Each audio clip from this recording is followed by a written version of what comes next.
En fait, moi, j'habite au 5e étage sans ascenseur. Chronique de vie ordinaire et de pédagogie. Vue d'ici, vue d'ailleurs. Intéressé par les phénomènes de l'immigration et les situations concrètes des immigrés en France. C'est d'autant plus important dans l'actualité d'aujourd'hui. On a voulu se faire notre propre opinion. Nous avons eu la possibilité de rencontrer des femmes issues de l'immigration. Nous en avons rencontré 9. Nous les avons rencontrées au Centre social Balzac de Dijon, où elles étudient le français. Tout d'abord, 6 exemples de parcours personnels. Rosa est d'origine russe. Arrivée en France il y a 3 ans, c'est une femme très dynamique impliquée au Secours catholique en tant que bénévole. Aujourd'hui, elle espère obtenir l'autorisation d'exercer son métier de sage-femme. Halima est d'origine algérienne. Arrivée il y a environ 45 ans, elle est à la tête d'une famille nombreuse, 7 enfants. Très souriante et ouverte, elle pratique la gym au sein d'un groupe d'amis. Daniela est venue de l'île Maurice. Elle a pu venir grâce à un processus de correspondance pour rejoindre un homme qui est devenu par la suite son mari. Une anecdote, son mari lui a offert un collier en guise de bienvenue qu'elle n'a jamais enlevé de son cou depuis 16 ans. Toutefois, elle regrette le côté festif de son pays. Msela est venue du Monténégro, suite à des problèmes dans son pays natal.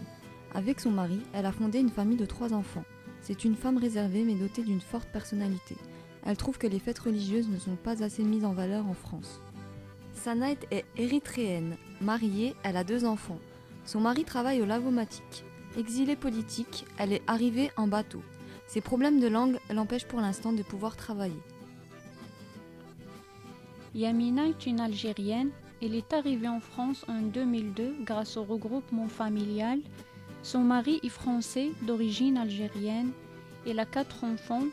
Très rigolote, il prend des cours de français chaque semaine, pratique du sport avec ses amis, s'occupe beaucoup de ses enfants.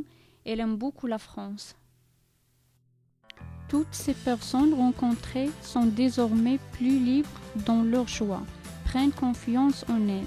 Ils sortent plus facilement à l'extérieur. Ils ont envie d'aller plus loin.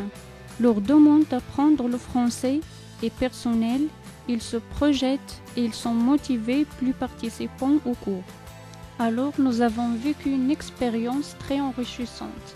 Nous avons pu répondre à nos interrogations à travers de passionnantes histoires de vie.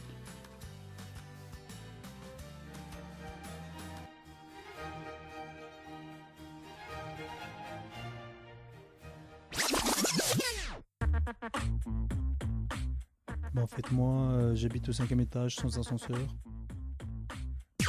Chronique de vie ordinaire et de pédagogie.